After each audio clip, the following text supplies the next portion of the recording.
One simple question from Judge Vonda B, and the entire courtroom suddenly goes silent. Parents walk in confident, but one answer exposes everything they tried to hide. From shocking excuses to brutal truths, these 6 moments prove one question can change.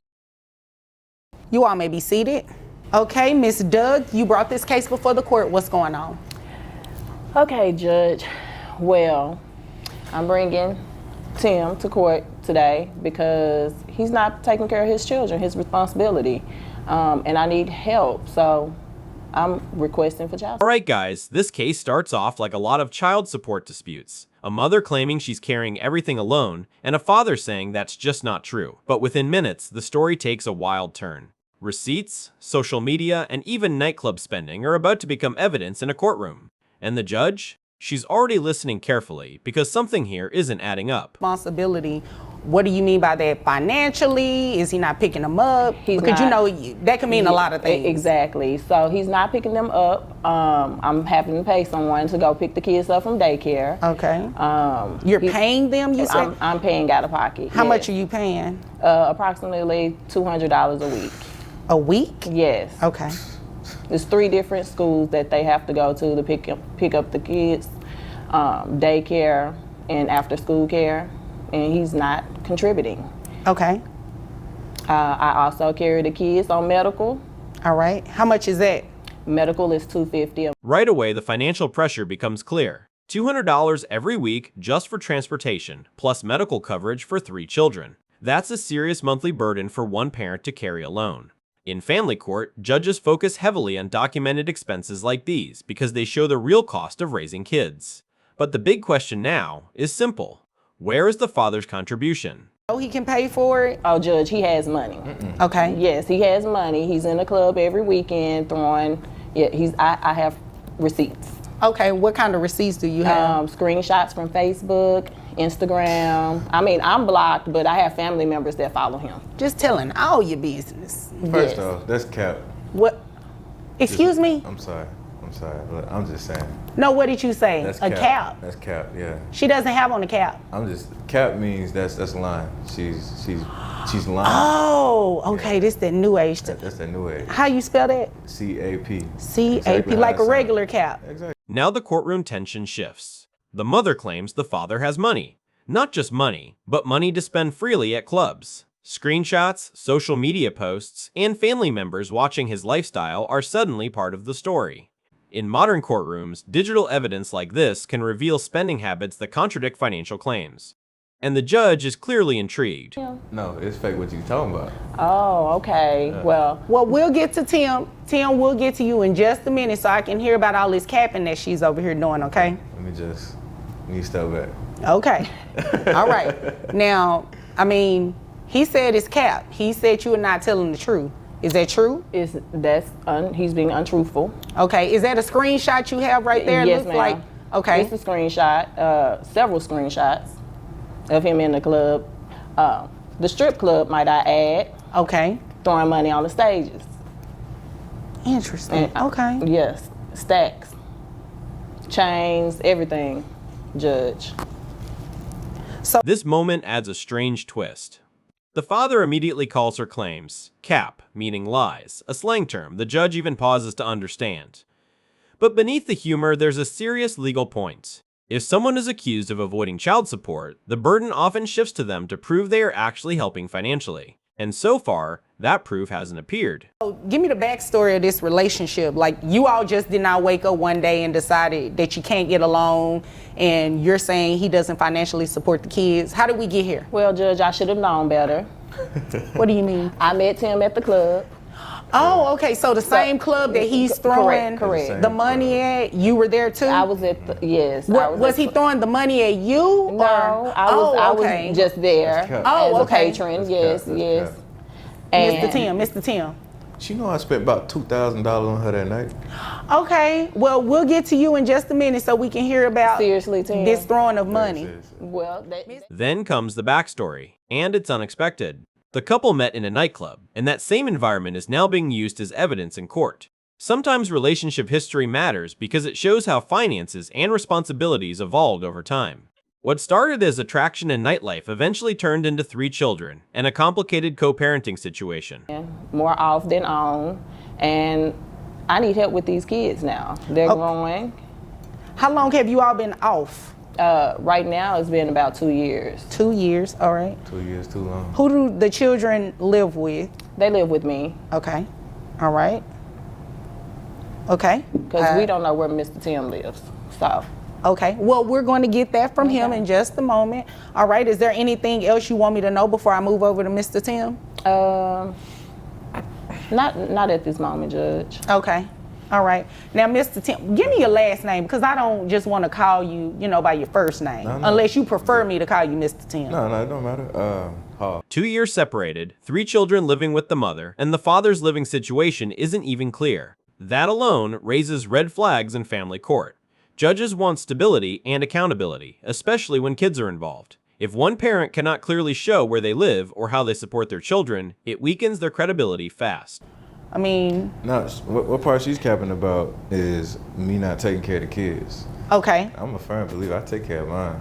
All right, now define what you mean by taking care of your children, because she just said that she's paying someone $200 a week to transport your kids and pick them up and take them to daycare in different schools. So is that true? Like, are you not helping with that? No, I help with that too. All right. That's cap as well. You know what I'm saying? How Like, do you, How do I contribute? yeah, how do you do that? I give you about like how much I give you a month. I give you like what? If you gave it to me, you would know. So you should know. I That's a gave it to good you. point. If you gave it to And here's the moment that completely changes the case. The father suddenly claims he gave her $10,000, not once, but every month for several months. That would total $70,000 to $80,000. If true, that would dramatically reshape this case. But there's one massive problem. He brought absolutely no proof. That's a lot of money. All right, hold on one second. Miss Doug, did he give you $10,000? that would be a lie. Okay. A whole lie. That's cap. So- How's that cap? I got the statements. I got the receipts. All right, what kind of statements and receipts did you bring with you today? I don't got it on me, but you know what I'm saying. But You knew you were coming to court for child support, right? correct. All right, He thought his looks was gonna help, Judge. But who is he trying to appeal to? I guess you. I'm not interested, Mr. Hall. I mean, don't get me wrong, you're not a bad-looking guy, I okay? appreciate that. Thank you. But I'm not interested. We're not here for that. Sure. I just want to know what these numbers look like. Well, okay. So the numbers is I gave her $10K a month, All right, right? For the I have that. for the child support. $10K a month. Family court runs on evidence. Bank statements, transfers, receipts, anything that verifies payments. When someone claims they've paid tens of thousands of dollars but can't show a single record, judges become skeptical instantly. In legal terms, testimony alone rarely outweighs documented proof. And right now, the judge is noticing that gap. I'm talking though, baby. I'm talking. So, Did you call her baby? yeah, you know, she got my heart. She had my kids, so like she always got my heart. So why don't y'all just get back together? Nah, I'm a pass. Oh, it's okay. been there, done that. Ain't That's gonna a go back. hard. Yeah. Okay. No, ma'am. So, Mr. Hall, you said you gave her this money. She's saying no, you don't have any receipts or anything to confirm it. It's not looking real good, is it?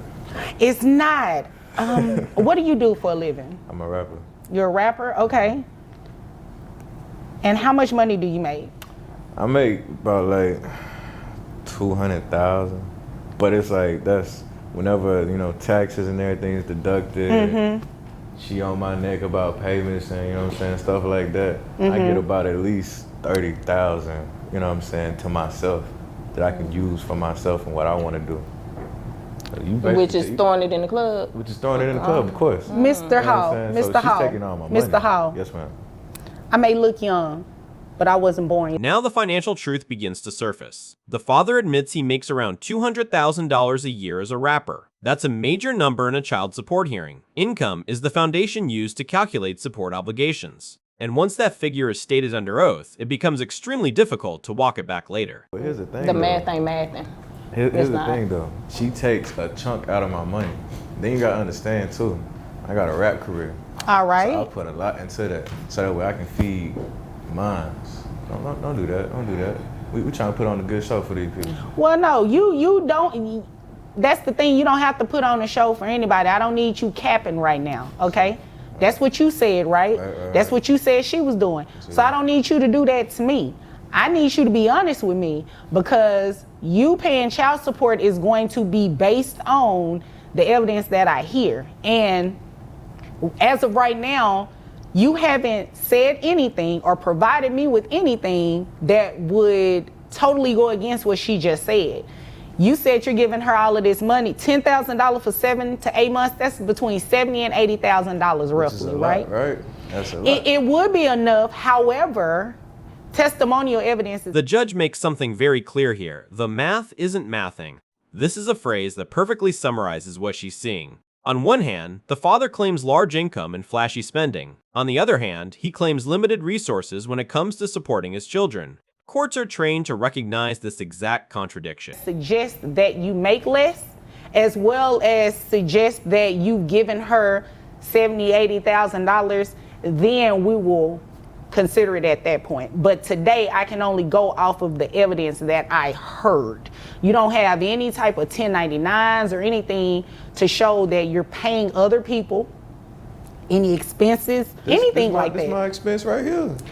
Okay, Mr. Hall, you came here to waste my time. I work, Mr. Hall. You know I work. Yeah, I know you work for sure. And you know, I don't like to steal people's phrases, but according to what Ms. Doug said, and I'd have to agree with her, the math ain't mathing. It's really not. Because if you're spending that type of money on kids, you're gonna bring that to court. That's the first thing you're gonna want me to see, right? Right. Okay, all right, so this is what we're going to do. I'm going to base your child support off of that $200,000. No financial records presented, the judge has little choice. Courts rely on sworn testimony and available evidence. Since the father admitted earning $200,000 and failed to show any proof of payments or expenses, that income becomes the baseline used to calculate child support. This is a critical turning point in the case. How much am I looking to be paying per month? Right now, without any reimbursement of health insurance or any credit for health insurance that you could possibly get that's cheaper than $250, you're looking at make sure I got this right, $2,969 a month. Got to be month. But that's a break, because you said you give me $10,000. So that's a whole break. You know. Ain't no name used to You shouldn't be already. bothered. Yeah. You shouldn't be bothered. So, Mr. Hall, excuse me. I know you're still soft on her, but I'm talking to you right now, all right?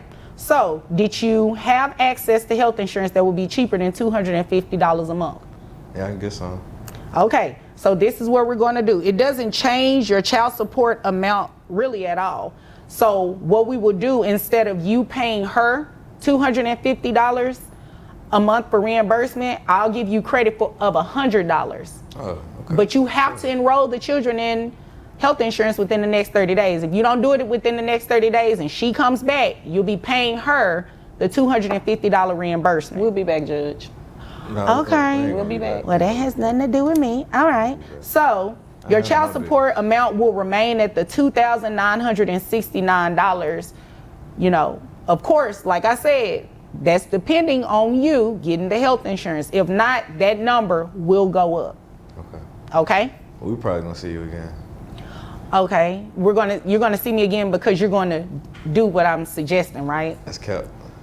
And just like that, the ruling comes down. Based on the father's own testimony, the court orders nearly $3,000 per month in child support for the 3 children. The judge even adds a condition about health insurance, giving him a chance to reduce some costs if he enrolls the kids quickly. In the end, this case shows how powerful evidence, or the lack of it, can be in family court.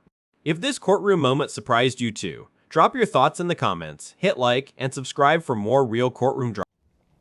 You all may be seated. Okay, Miss Tyler, you are back and it looks like you have some binders with you. Yes, ma'am, I do. This is your evidence that you didn't have the last time. Okay, all right, and we are on much better behavior today, correct? Okay. No, Yeah. yes? Yes. Okay, all right. So what's going on? Well, last time you hit me in the face real hard with How did I do that? child I didn't support. get off the bench. I mean, I'm just saying, you know, it was. Alright guys, this case already feels different. The mother is back in court after the last hearing didn't go her way, but this time she's walking in with a full binder of evidence, receipts, insurance records, hospital bills, everything. And from the first minute, it's clear she's not just trying to lower child support, she's trying to prove something much bigger. The real question is, did the father misuse the money meant for the kids? Brought, Oh, now she paying insurance. and also, Excuse me, Mr. Lewis. Your Grace. Thank you. Yes, ma'am. Thank you. Continue. I also brought proof of some current situations. I am hoping I get my children back or get all the child support away and just pay the insurance until I get somewhere else. Okay, so let me make sure I got this right. No child support. Health insurance update. So the only thing you want to pay is health insurance? Correct. Okay, I got it.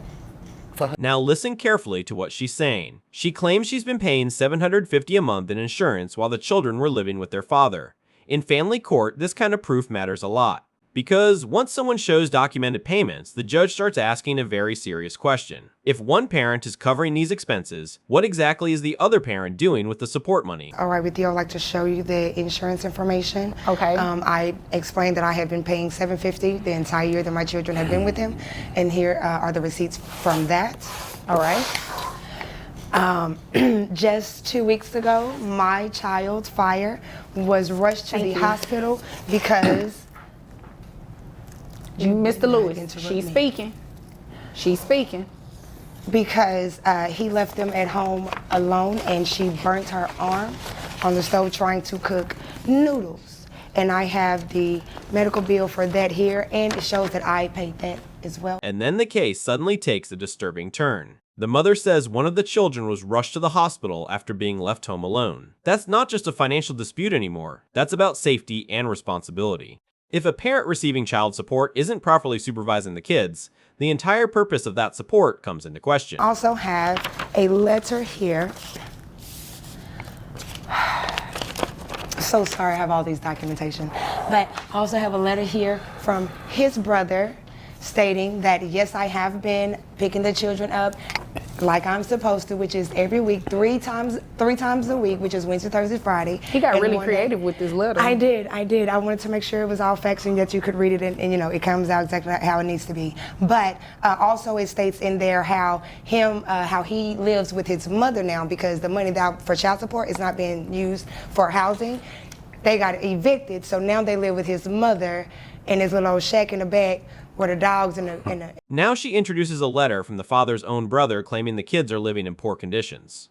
According to the statement, the father and the children were evicted and are now staying at his mother's house, with the kids sleeping near dog cages. If that's true, the judge isn't just looking at money anymore. She's evaluating how the child support is actually being used. No, they are on my phone. Okay. I do apologize You didn't for print that. it out for me? I thought I did. I tried to get everything else. Just one thing. Here you go, Your Honor. And boom.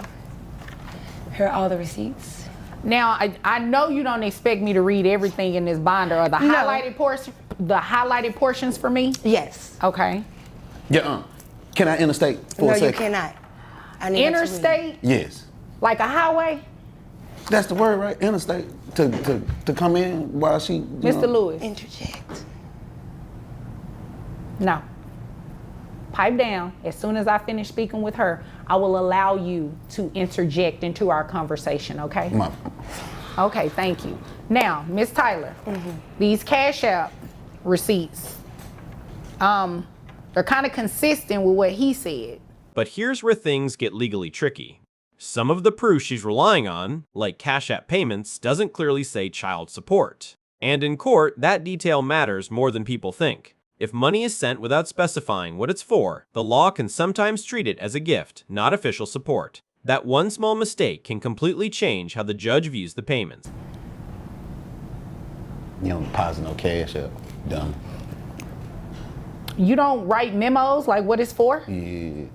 It's to him. It's to him. So that's the only time I'm sending the money is for my children. I Get think her, I you will most need a high. memo for that. Right. Well, usually, I try to encourage people on the memo to write like child support or something like that so it's clear. Anything that you send that doesn't really say for child support is considered a gift. So, In his name? but No worries. I'll definitely look at the highlighted portions. worries. No I would worries. definitely look at Also- the highlighted portions of. Also behind in that binder, there's also my bank statements showing where child support has been taking monthly payments out of my bank account as well. Okay, I see that. I see that. The judge actually explains this rule right here. She says that unless a payment clearly says it's for child support, it may not count the way the sender expects. This is one of those courtroom moments where everyday financial habits collide with strict legal standards. And it shows how documentation, not just intention, decides the outcome of cases like this. Now there is no place to stay, and I want my children. Okay, so you want the children back, no child support, just pay health insurance. What are you asking, that they just stop living with dad altogether? No, I want them. I want them back with me if that's possible. If not, then, because the money that I'm giving right now in child support, where is it going if you don't have a place to stay? Right. Well, it's not possible here today because we're only concerned with matters involving child support and health insurance. Okay. Okay. Okay. Now, for visitation and all of that, that's going to be something different. Okay. Okay. Okay. So is it okay if I move over to him? Yes. And one more time. I'm so sorry. Come back. He sleeps in a car with someone while my children are in the house on the floor by the dog cages. Who is? Can we clean that? Can you see who's in the car? Yeah. Who is it? The same. This. Be nice. I'm finding it. Then the emotional side of the case comes out. The mother says she wants her children back because she doesn't know where the money is going anymore. But the judge reminds her that this particular hearing is only about child support and insurance, not custody. And that's another harsh reality of family court. Sometimes the issue a parent cares about most can't be decided in that specific hearing. Okay. Now, Mr. Lewis, it's your turn. What do you want me to know? Thank you, Your Majesty, for this opportunity to tell you exactly what's going on. First of all, she said that she took her child to the hospital. We got 3 boys, so well, girl, come in there. Boy, I swear to The last time we were here, God. we had Earth, 3 Wind, boys, and right? Fire. No, 3 boys. no. One girl and 2 boys. Devontae, and her. Why you keep Mars. making up these kids' names? Those they other girl kids. Knowing our children is Earth, Wind, and Fire. Wait a Yeah, minute, I'm wait a minute. supposed to be the one talking. While we're you are, but while we're on the subject, did anybody bring the kids' birth certificates? Oh, so They they in got hung there. up. They in there as well. They are in that binder as well. Okay, is it toward the front? 'Cause It's what in I'm the looking middle. at- You just Okay. got funnel through. It's in the middle. You didn't Right there tab in it that, for me? Now the father finally starts speaking, and things get messy fast. He challenges her story about the children and even questions details about their identities. When arguments start drifting into confusion like this, judges often focus less on emotions and more on the hard evidence sitting in front of them. Page. Okay. Man, All right. just how you would have expected someone to come to court with, You know real what? valid information and not, Let me made check up my stuff. notes. Cause she gonna sit here and say we had a girl. I don't know no girl with that girl. I don't remember hearing the gender of the children. No, it was 3 boys. No, it 3 was boys. not. I It don't was remember, not. I remember Earth, Wind, and Fire. I don't ever remember a gender being placed on the kids. Ask her the kids' ages again, because the birth certificates tell you 16, 12, and 9. No, they do not. What they say then, What year? Badgie Pooh, what they say Excuse me. What years were Earth, Wind, and Fire born in? Answer the lady. No, But it's your time to talk. No, Miss Tyler, it's actually your turn to Oh, talk. okay, it's back on me. Appreciate you. Great. Which one? Earth, Wind, and Fire. How old are they? Earth, Wind, and Fire. Because is, I'm looking at birth certificates. I don't see a birth certificate don't in act yours. like that. You know it's 7, 9, and 11. Don't act like that. You know it's 7, 9, and 11. Them was the numbers you played for the Mega Million. Don't try that. And it had to be the numbers you paid for the Mega Million, because This part becomes almost unbelievable. The judge is looking directly at birth certificates, and the parents are still arguing about basic details like the children's ages. In court, contradictions like this damage credibility quickly. When people can't agree on basic facts, the judge starts questioning the reliability of everything else they're saying. From my brother saying this, that, and the other. I ain't seen my brother in 16 years. Me and him don't talk. And I'm staying at my mama's house because there's some stuff going on. That ain't got nothing to do with it. Okay. Them kids there. And the letter that came from the brother, I did tell you it looked colorful. Thank and you. you said you did something to it, right? No, I just did made it something with him, professional to probably. make sure that it came across professional. Okay, That's what I got did it. to it. And what was your objection She again? probably did something with him, so that evidence that she's trying to present you is tainted. Okay, tainted, and you mentioned something else about it being a fraudulent document or something like that. Yes, because she... Okay, so let me put this thing back on track. I will not entertain the letter because he objected that it's fraud and it's forged, and you admitted that you made it more professional, so you actually altered it. I didn't touch it at all. All I did was print it off, and he typed it up, making it look professional as, hey, don't make it look like trash when we print it off. Oh, okay, so That's I got you. That's professional. all you did was That's print all it I out. did to Okay, it. so you didn't alter. Then the father objects to the letter from his brother, claiming it's fake or altered. The judge actually removes it from consideration for now. That's a key legal principle. If evidence looks modified or unreliable, the court may ignore it completely. But even without that letter, the judge still has something stronger to rely on, the father's own statements. Yes or no? I ain't get evicted, I got put out, but... You know. What's the difference? Mr. Lewis, come on now. What's the difference? All right, so check it out. So we were all together with a friend.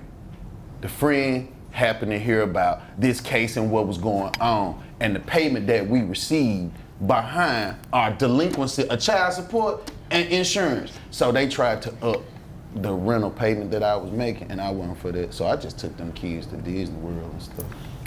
So what she said was true then. You didn't use the money for the kids per se. You took a trip to I took them Disneyland? to Disney Yeah, World. but who paid for your ticket? She did. What you mean? Her child support? Yeah. I'm the legal guardian. I had to be with the kids, but see, Right, but it's you more to it. understand that child support is for the children, not for your flight and all of that It's, kind of it's stuff. for the support of the children. If I was not To there, who support was them to going go see support Mickey them? Mouse? Yes, them kids been through all kind of psychological drama. They got PTSD from they mommy.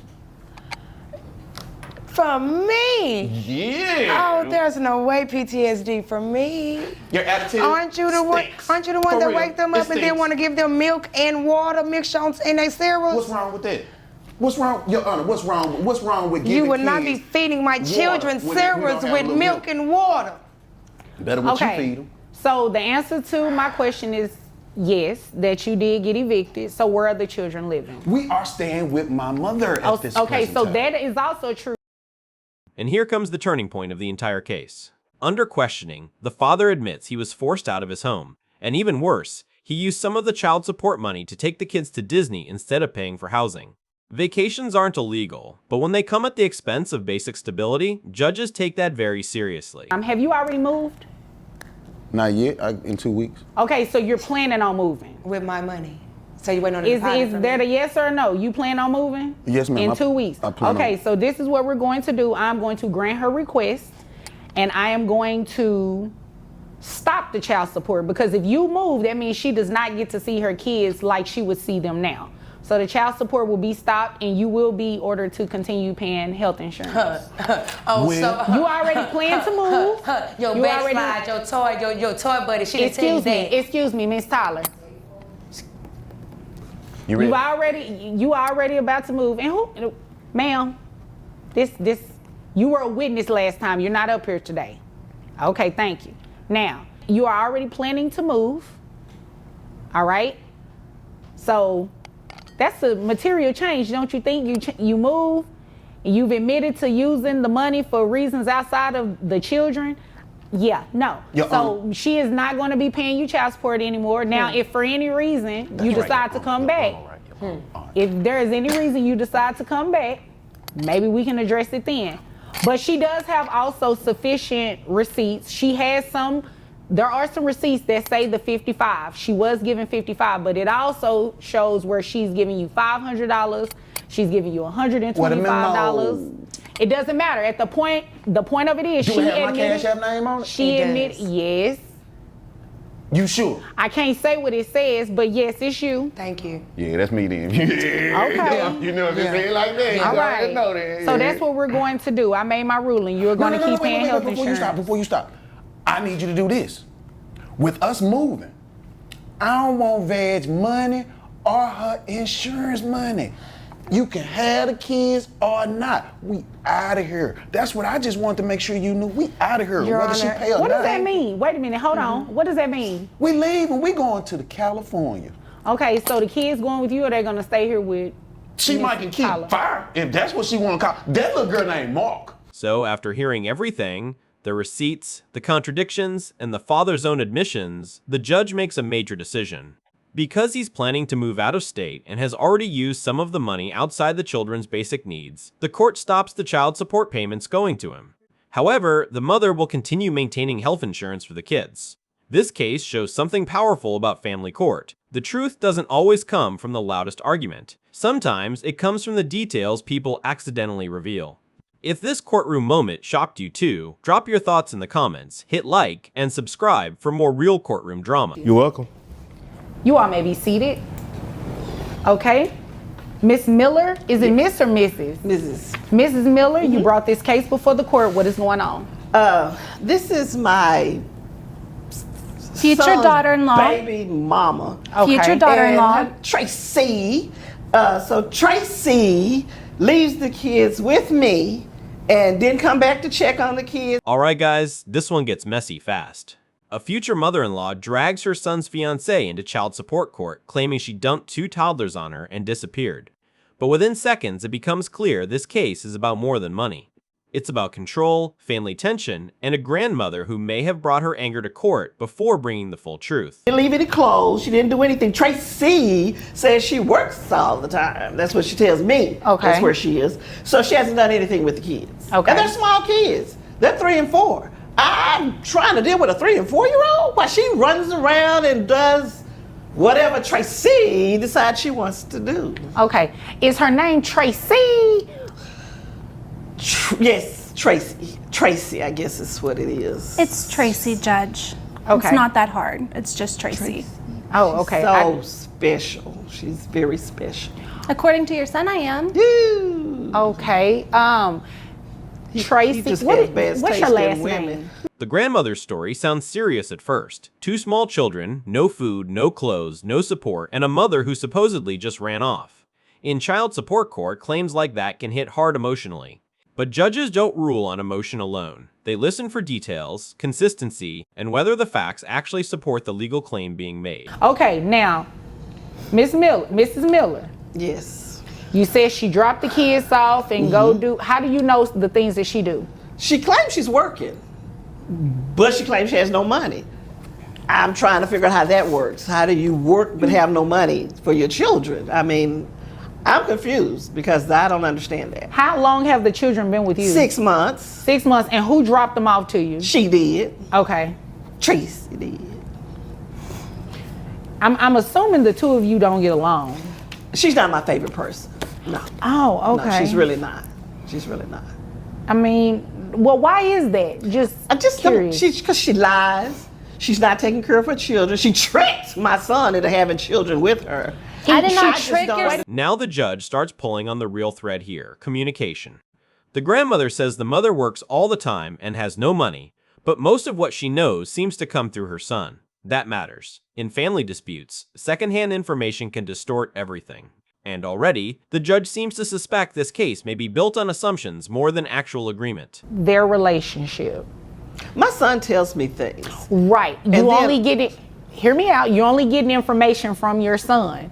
And I'm not saying that your son is not being truthful, but that's just one side of it. It's always another I mean, side. I see stuff. And it seems like you're very passionate about your grandchildren. Yes, I am. So you should at least pretend to get along with their mother.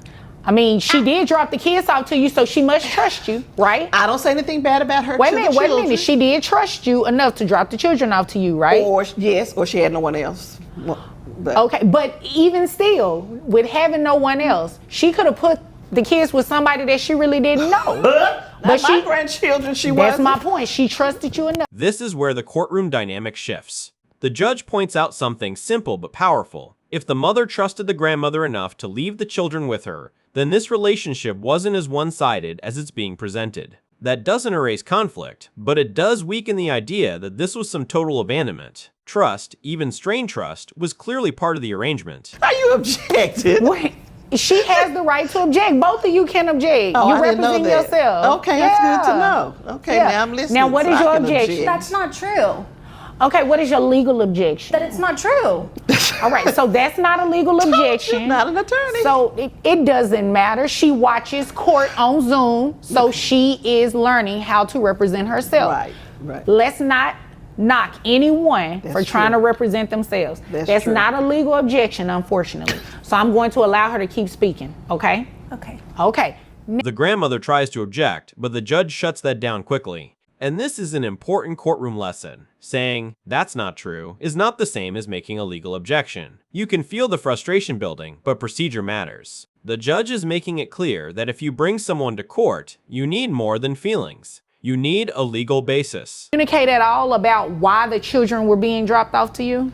My son is in the military. Okay. So Tracy, should be taking care of the children. Okay. But she got this new career that she has to worry about. So That's a good thing, right?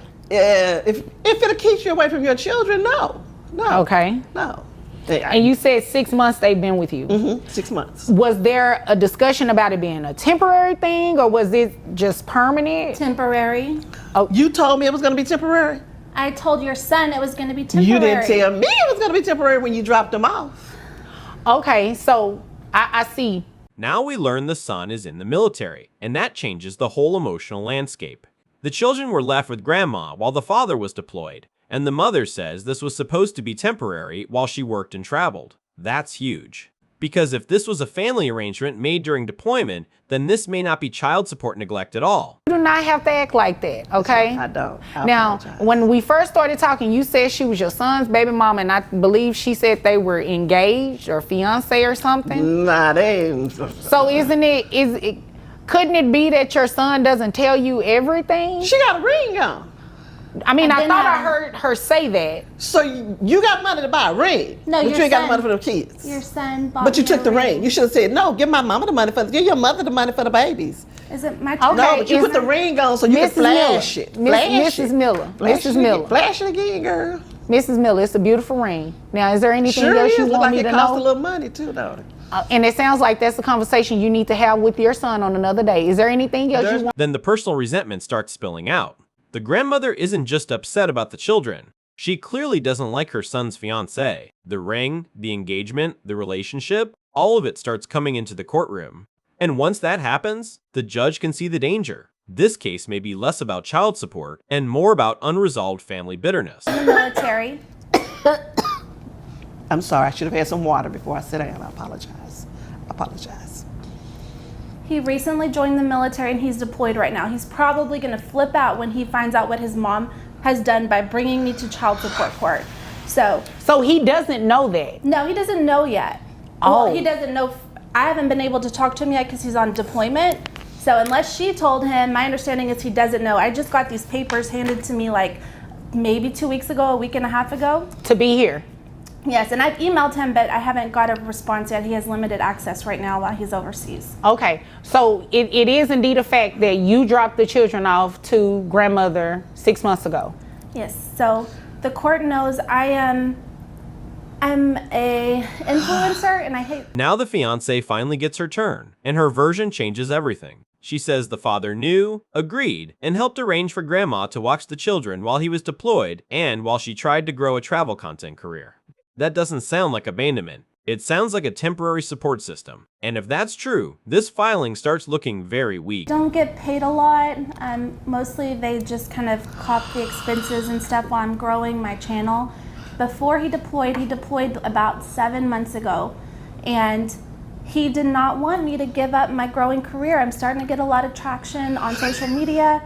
And so he told me that he talked to his mom and agreed that she would take care of the kids while I have to travel. And I don't travel for like a month at a time. I'm gone maybe 5 days to 7 days and I'm back 2 or 3 and I get my kids. And then if I have to travel again, I leave them with her. You know, I don't have my mom. And so when I got in this relationship, I wanted to have a good relationship with her, and I don't know why she's so mean to me. Like, I have beautiful children.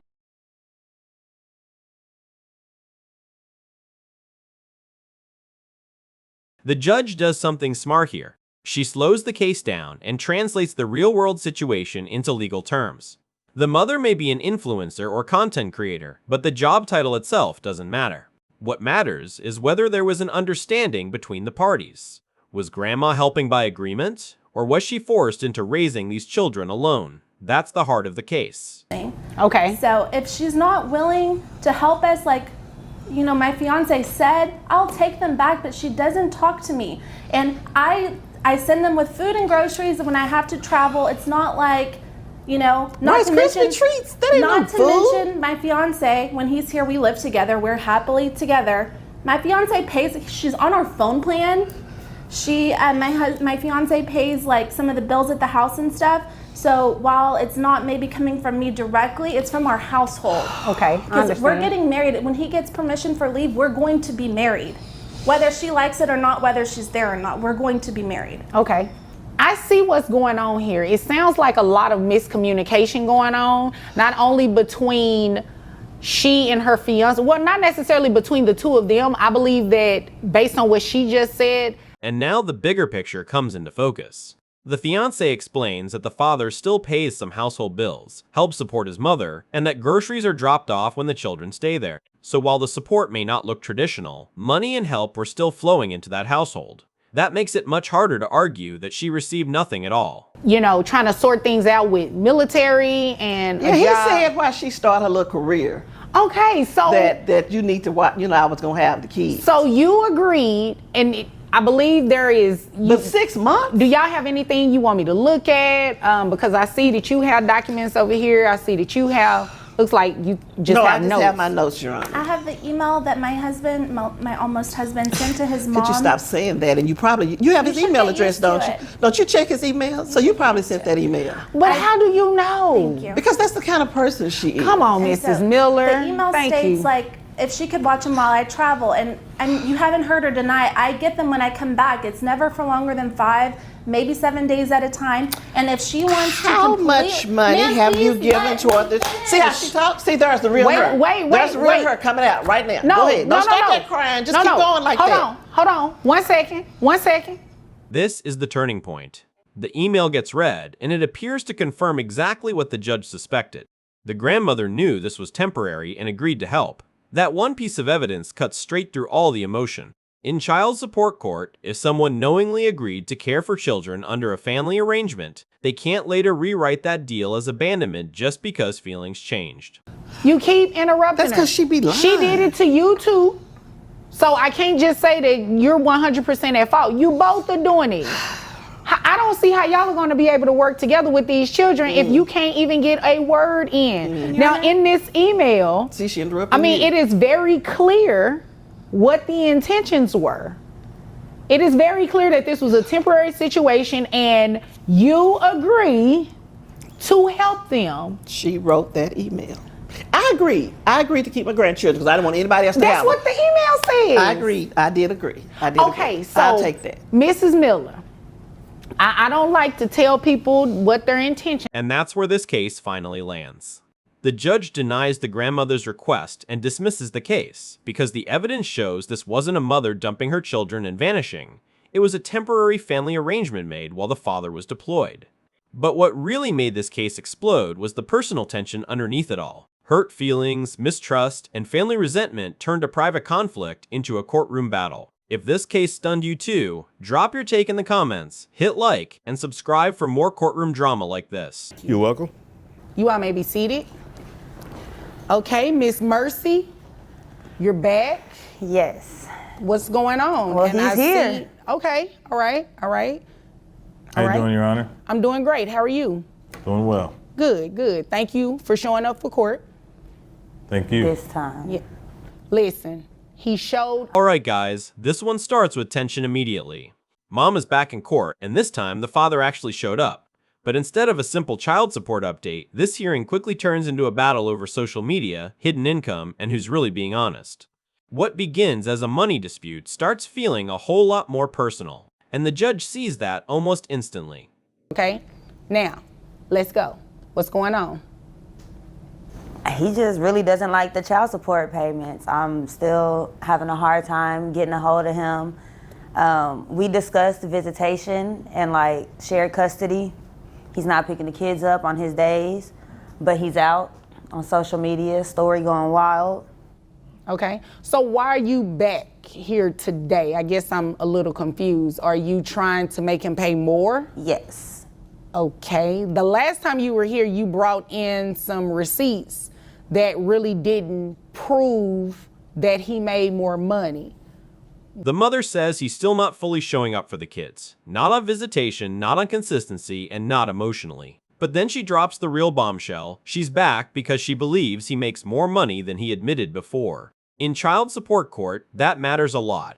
If someone's income changes in a meaningful way, support can absolutely be recalculated. Proof to me, so I catfished him, and I hit him up under profile Marissa. You remember Marissa? No, I don't know the Marissa. Oh, okay. You had a lot to say to Marissa. So, Your Honor, Wait a minute. So you created a fake account by the name of Marissa, and he was telling Marissa how much money he makes? He fell for the bait. Isn't that illegal, Your Honor? Which part? All of it. No. We'll get to you in just a second because I have a lot of questions just based off of that. Marissa. So allegedly, he told Marissa all of this information about how much money he makes. Are you sure it was actually him? And here's where this case gets wild. She admits she created a fake profile named Marissa to catfish him and get information about his income. That is not the normal way evidence comes into a courtroom. It's messy, it's personal, and it immediately raises questions about credibility, motive, and whether this hearing is really about the children or about catching him slipping. Thought he made $20,000 a week. $20,000. I remember that. You said he made $20,000 a week, and I thought that was a bit extreme for a baker. It was. It was a little extreme. So he actually makes $4,000 a week, and I've got that proof right here for you. Okay. All right. So that's an additional, if true, it's an additional $16,000 a month. Let's look through here. Okay. And you're wanting an increase of his child support. You do this much talking? Hold on, I'll get to you in a minute. I'll get to you in a minute. So you want an increase of his child support based on these? The numbers are still serious though. She now says he makes $4,000 a week, not $20,000 like she first claimed. Even with the corrected figure, that could still mean a substantial increase in support if it's real income. So now the judge has to sort through two issues at once, whether the evidence is reliable and whether the money actually belongs to him personally. You want me to know before I move over to him? Because you were here the last time, so I heard a lot of what you said, and I have my notes here in front of me. I really want to hear from Dad. Yeah, I do too, since he decided to show up today. Listen, he showed up. Again, he showed up. You're right. Didn't we have this conversation? Right, he's here. You were here the last time when we talked about you being petty. Y'all wrote it down. Very petty. Little bag. Yes, we're not going to be petty today. We're going to give him an opportunity to speak because he wasn't here the last time, okay? Okay. All right. Now, sir, would you spell your last name for me? Yes, Your Honor. C-O-T-T-Y. All right. Is it Cotty? Cotty. Okay. Mr. Cotty. Yes, sir. Yes, ma'am. Yes, Your Honor. What's going on? What's going on? The judge does something important here. She stops the back and forth and centers the hearing on facts. Not relationship drama. Not who's petty. Not who's mad. Just the legal question. Is there new evidence of increased income that justifies changing the order? That's what makes family court so intense. Emotions are everywhere, but the ruling still has to come back to law and proof. Tell me about that.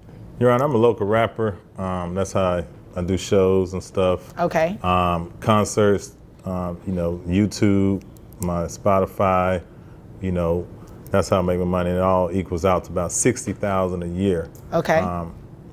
As an organization, we have a label that I created back in the Gap, and we do fundraisers on the weekend. We do like bake sales, and we sell baked goods. that's not taxable income because I was trying to tell her that's for the business. That's not for me personal. You do more bacon than just on the weekend. It's my business. Excuse but you. It's I'm sorry, Your Honor. One second, Mr. Cotty. Excuse you. I'm sorry. Don't be sorry, just don't do it. Okay? All right, give him an opportunity to speak. He let you speak. Okay. Okay, continue.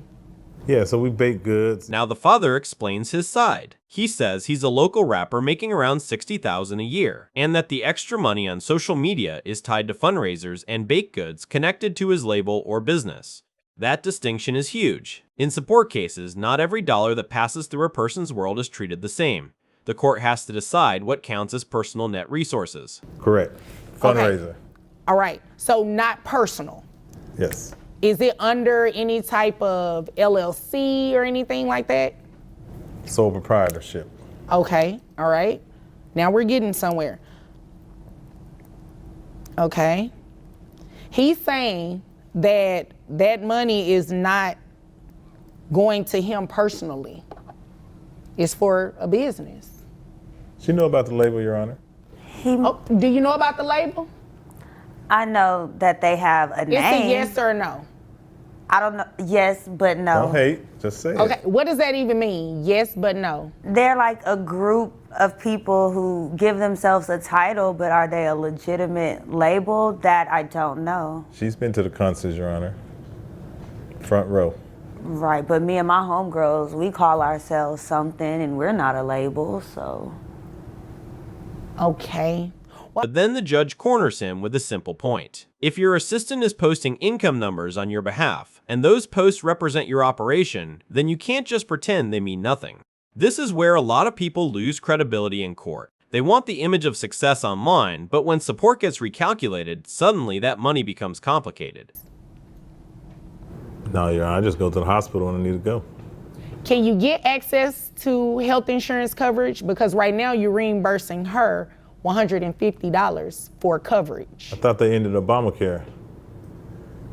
Okay, so this is the way it works. That's not private health insurance. Oh. Private health insurance is something that you have and that you pay for every month. That's what she's doing. Oh. The children have to be covered. How much that cost? Well, it depends on what program you want to put them under. Right now, she's paying $150. If you can find something cheaper than that, that would be an option. But if not, it's best to leave the children under her health insurance plan and just reimburse her, which is what you're currently doing. So another $150 on top of what I already pay? No, the $150 is included in that. Without the $150, it comes out to roughly $618. Including that is $768. So if you were to provide health insurance privately for the children, you would just pay that amount, but your child support would be dropped. The business issue becomes the heart of the case. He says it's a sole proprietorship, which means the separation between business income and personal income may not be as clean as he wants it to sound. And that matters because if he can't document what belongs to the business, the court may treat more of it as available income. This is exactly why paperwork can make or break a hearing. For your business. Now let me ask you a question. Did you bring in the paperwork from your sole proprietorship, like the tax return or anything like that, to show that this is money that is actually not taxable towards you, but to the business? I didn't know I was supposed to bring that today, Your Honor. All right. You got served. Did you read the paperwork you were served with? I was at my concert. Guy handed me a piece of paper I was performing. That's about it. So the answer is no, probably. Correct. Okay. Well, within that paperwork, when you're served, it tells you you're coming to court today, and these are some documents that you need to bring with you. Now, granted, everybody doesn't bring them, but that's how you would have been able to prove that the money that's been posted on your social media that you have admitted to is additional income, but it's for the business, not for your person. Because if you don't do that, it looks like all of that is going into your pocket. Do you understand what I'm telling you? Yes, Your Honor. Your Honor, with all due respect, I ain't filed my taxes about 3-4 years, so How does that work? Okay, that's between you and the IRS. That doesn't have anything to do with me. Oops. Okay. Then the judge shifts to health insurance, and that's not random at all. In family court, support is not just about the monthly payment. It's also about who covers the children medically. If one parent can carry insurance directly, that can change how the total obligation is structured. This is the judge looking for a practical solution, not just a bigger fight. Okay. Why are you smiling so hard? Gotcha. No, I'm just kidding.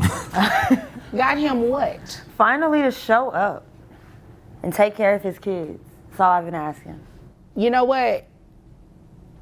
At the end of the day, he didn't have to show up the last time because you got exactly what it is that you asked this court for, and that was child support, right? Mm-hmm.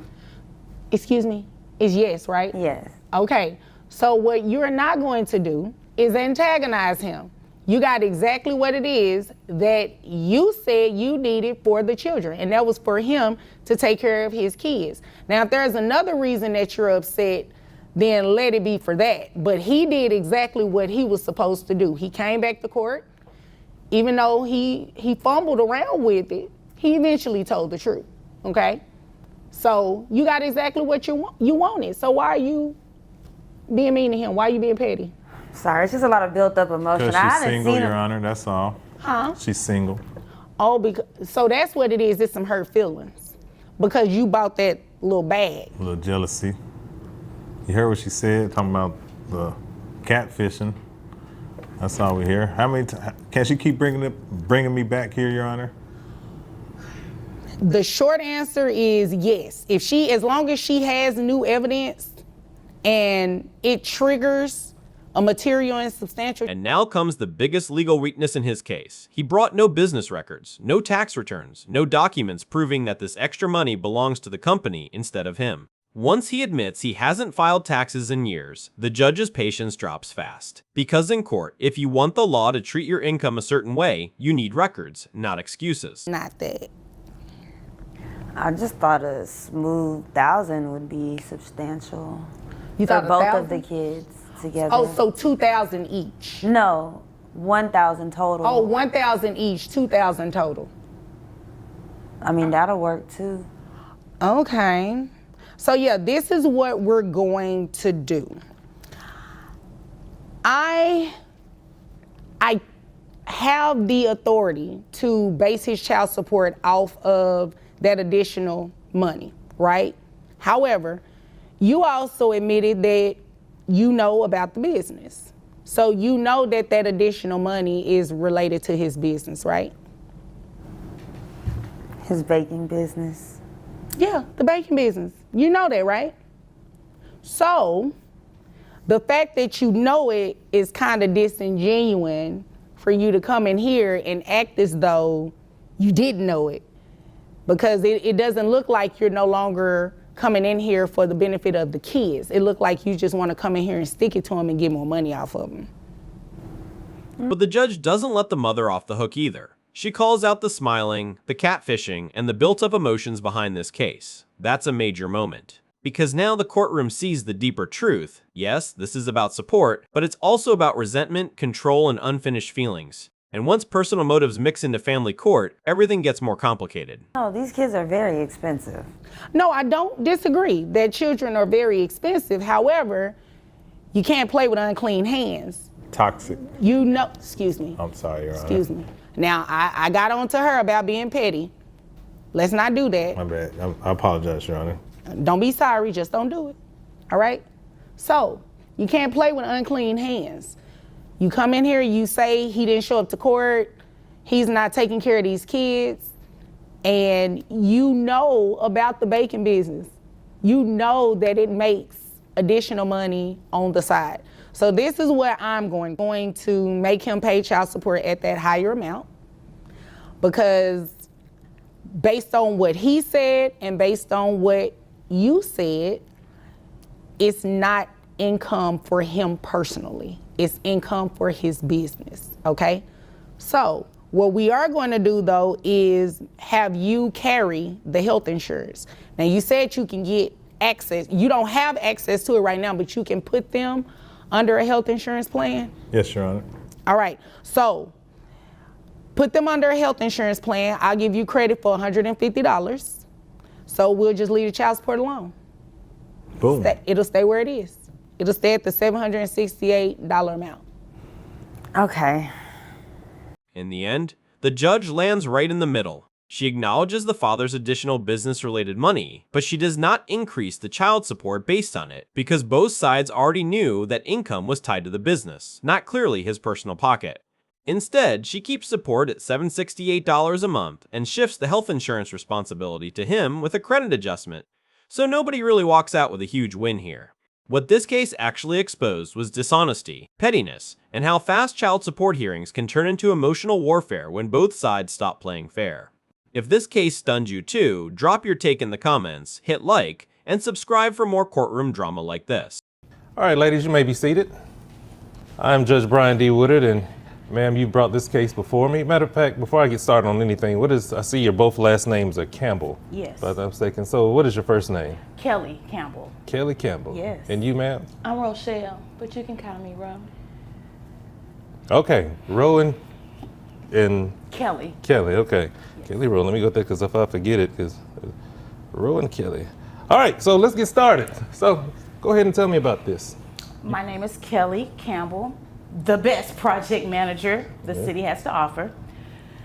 I brought my cousin to court because she's attempting. Alright guys, this one goes off the rails almost immediately. A cousin comes to court asking for full custody and child support, claiming the child's mother is reckless, irresponsible, and unfit. But within minutes, what starts as a custody-style accusation turns into something even wilder. Heat, noodles, Capri Suns, and a mother who thinks leaving her 6-year-old alone for a date was somehow part of a bigger plan. This one's gonna hit hard. Because she chooses to mix up her priorities. Okay. It's not flying, Your Honor. Her child, you know it's about 105 degrees. She has no AC. She has a gym fan circulating in the home. The window was cracked. The window was cracked. Ladies, let me go ahead and get something straight right here, because I just wanted this to go smoothly. And I know how ladies are sometimes. Y'all like to talk and get your point across, and you're going to be heard. I promise you're going to be heard. But being heard this way, it's not going to fly. So let's go ahead and continue without any interruptions. Ms. Rowe, when it's time for you to go, I will go back to you, Ms. Rowe. Yes. But for right now, please keep quiet. Can we do that? Let's get this show back on the road. Thank you, because she's rude. I didn't ask about what she is. I'm just asking you to go ahead and continue to tell me what you're going to do. I stand corrected. Oh, yes, ma'am. Let's go. I apologize. As I mentioned, her 6-year-old is in very poor conditions. Circulating hot air with hot air is not going to fly. As I mentioned, the temperatures are high. She leaves a bowl of noodles, chicken flavor, for her son, Capri Suns that aren't refrigerated. The child is so behind educationally. All he know how to do is whoa. It's just a lot going on. I don't like it, and I am going to be the provider for her child. And that's it, point blank. Okay. And Ms. Campbell, what are you actually asking for before I go further into this? Honestly, I want the full custody of her child, Kayla. The cousin's argument is emotional, but it's also specific. She describes a child living in extreme heat without proper air conditioning, surviving on bare minimum food, and falling behind educationally. In family court, details like that matter because they paint a picture of daily life, not just one bad moment. And when a caregiver starts asking for custody, the court immediately looks for one thing. Is this really about the child's safety, or is this just family conflict exploding in public? Okay, so they keep saying I'm crazy, right? They took my baby from me and gave it to her because I had a little date. I spent the block. I left him at the house by himself. You spent the what? The block. We went to Perry's.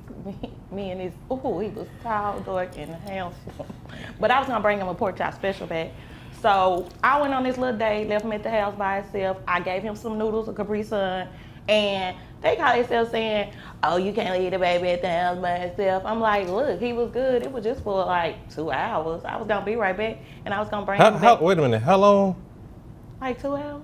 We 2 had hours. reservations, so we was gonna get right in. So you made reservations and you left your child with her for just 2 hours. Was it just for that night, It or was was it? not 2 hours, Your Honor. It was 6 Okay. hours All plus right. 2 bonus hours because Okay. she wanted to have a All rendezvous. right, hold on one second. Okay, continue this. Yeah, this Thank is you. interesting. I really want to hear this one. She think because she got a pool. Well, in her I ain't backyard. worried about that. Let's get to the facts. Okay, Go ahead. sorry.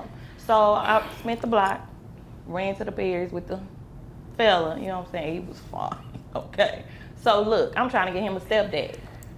I was gonna bring him back a pork chop special. Have you had one of them Perry's pork chops? You trying to get a It's like this stepdaddy? big. Listen, It's- you're trying to go and get a stepdaddy For the with baby. for a pork chop with a pork chop. Is No, I that was how? gonna bring him the pork chop bag. And so you expect? Then the mother finally speaks, and somehow the case becomes even more shocking. She admits she left her child home alone while she went out on a date, and her defense is that she left noodles, a Capri Sun, a fan, and a cracked window. That is exactly the kind of statement that can destroy credibility in court. Because once a parent casually admits conduct that sounds dangerous, the judge stops wondering whether there's a problem and starts deciding how They serious say I'm it is. unfit. You know, I Hold on one fight a couple people, bust a few windows, plant some tires, and they think that I can't. that Ma'am, you cannot be serious right now. Dead. Are you really serious right now? Number one, you're talking about. What? First of all, let me say this. How hot is it outside right now? 105. That's the Yeah, car. hold on. I'm asking her because you're already at 105 because you're already talking. You heated up, and I understand. I'm sorry, I'm It's passionate. how hot is it outside right now? Well, that day it was, cause we went at night. I So, didn't it cooled down ask a whether little you bit. went at night or anything, because it's still hot at night as well too. I mean, about 80, 90, you know, it cooled down. But he had a fan. And you got a fan. You gave the child a fan in the car. I cracked the window. You cracked it. So what is this child, a dog? No. Caleb, he's a human. But it's hot outside and you're going to give the child a fan.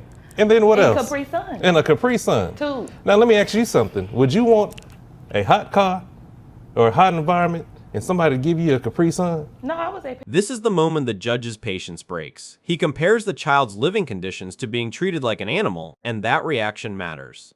Judges don't just listen to facts. They also gauge judgment, maturity, and whether a parent understands the seriousness of their own choices. And here, the mother doesn't sound like someone who made a mistake and learned from it. She sounds like someone still trying to talk her way out of accountability. Did that change how you saw the whole case? Setting him up. All right. Yeah. Miss Rowe, how much do you make how much you make a year? I make 65. 65,000 a year. And doing what again? I work for insurance. Insurance. And insurance, yeah, this But costs I'm somebody trying else. to bag a baller. All right, so before I do anything else, quick question, because I almost forgot. So who pays the health insurance for this child? I do. Okay, both of y'all can't say that at the same time. So I'm the mama. I pay. It comes out of my check, $350. I love my baby. if you know, all you've been talking about is pork chops. Your Honor, I can tell you probably been eating a lot of pork chops. Yes, but can you do what? She says she loves her baby. Yeah. The only time she comes around is December the 31st to get his social so she can file him on the taxes. She's trying to get a come up. A come up. She lies, Judge. She puts Okay. 8 dependents. She got 1 kid. And so you're paying they're paying you obviously $65,000 for your income. Are you paying your cousin anything for keeping this child and taking care of this child? What I'm paying for? She barely will give me the food stamp. She get $1,500 in the Okay, food stamp. I see where this is going want now, my man. baby back. Okay, yeah, there's everything. You think the world just revolves around you because I cannot believe what I'm hearing right now. So this is what we're going to do. And it's obviously that, yeah, you are going to be paying something. I mean, you make $65,000 a year. Now the financial side comes into focus, and it gets ugly fast.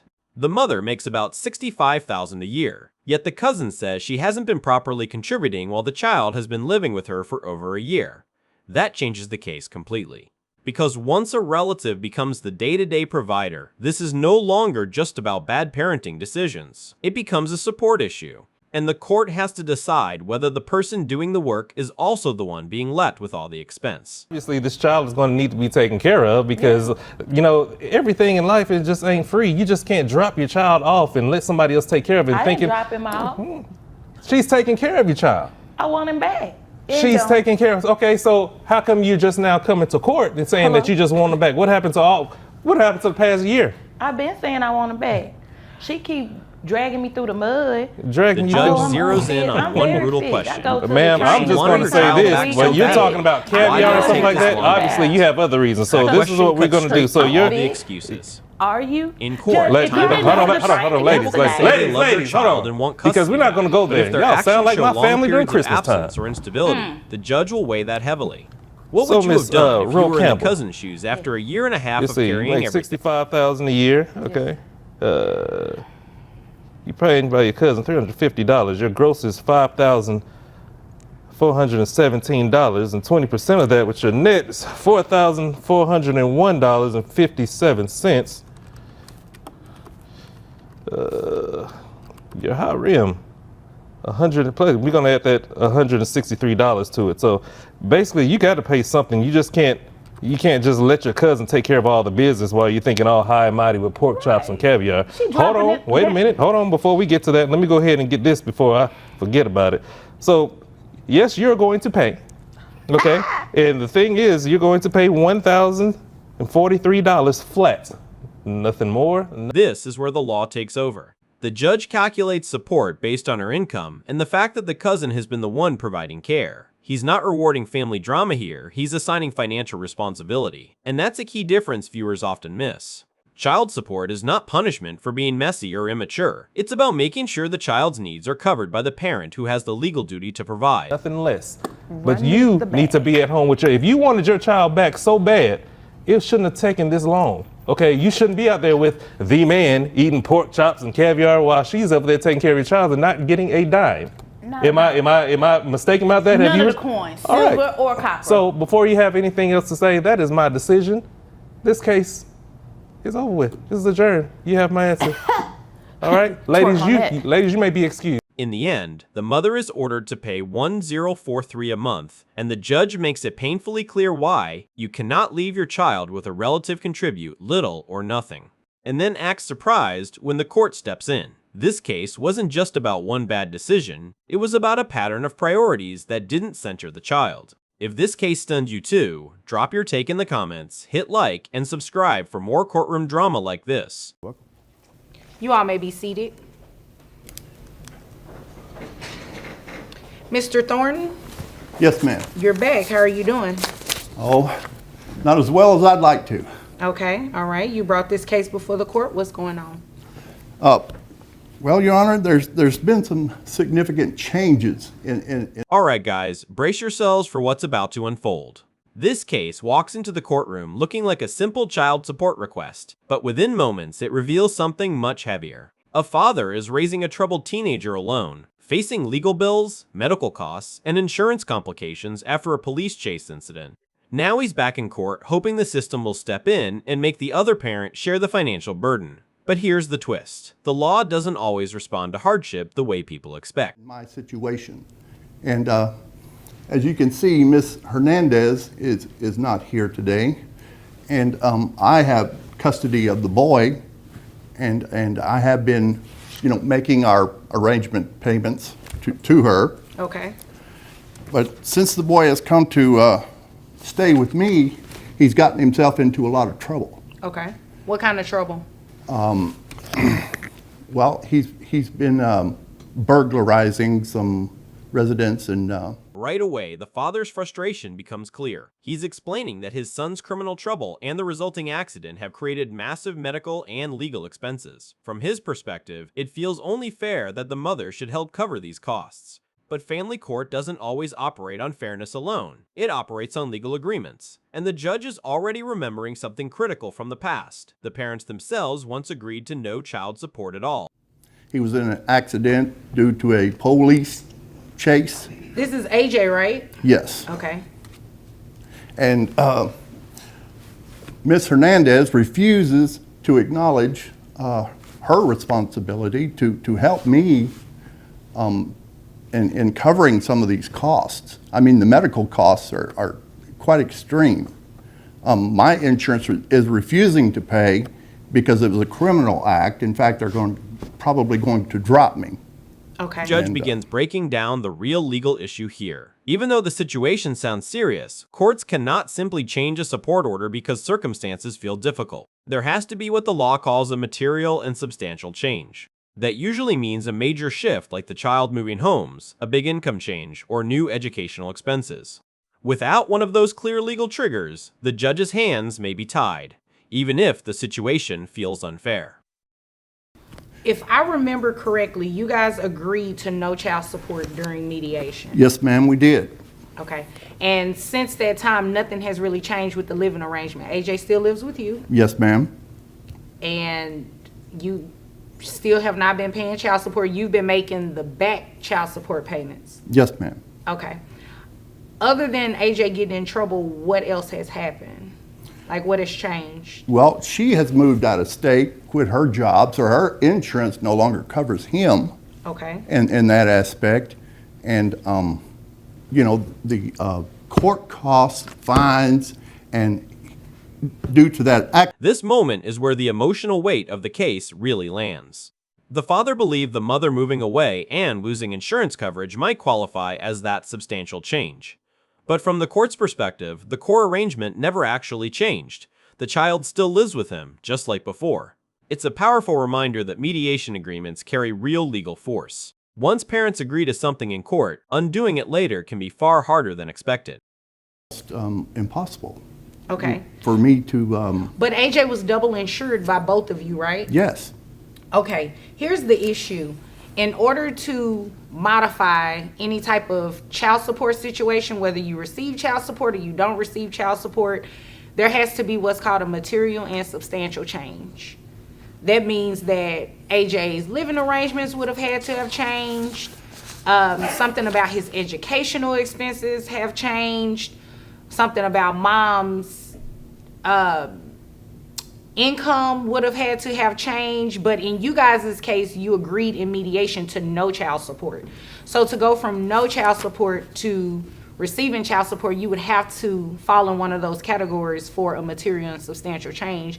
And You can based hear on the what- disappointment in his voice when he asks if she's simply free of responsibility. That's a heartbreaking question many parents ask in these situations. The judge carefully clarifies that the mother isn't necessarily free of responsibility morally, but legally, the previous agreement limits what the court can do today. Family law often comes down to documentation and prior agreements, not just the emotional reality families are living through. Well, I wouldn't say she's necessarily free, but remember, you all did come to an agreement in mediation to no child support. So in order to start receiving child support, you would have to show that something has changed. So let's say, for instance, at the time of mediation, AJ still resided with her. Now he lives with you, then we can entertain child support at that point. But nothing has really changed since you guys have gone to mediation. Therefore, you wouldn't be entitled to receive any child support, unfortunately. I understand. I mean, is there nothing I can do? Absolutely.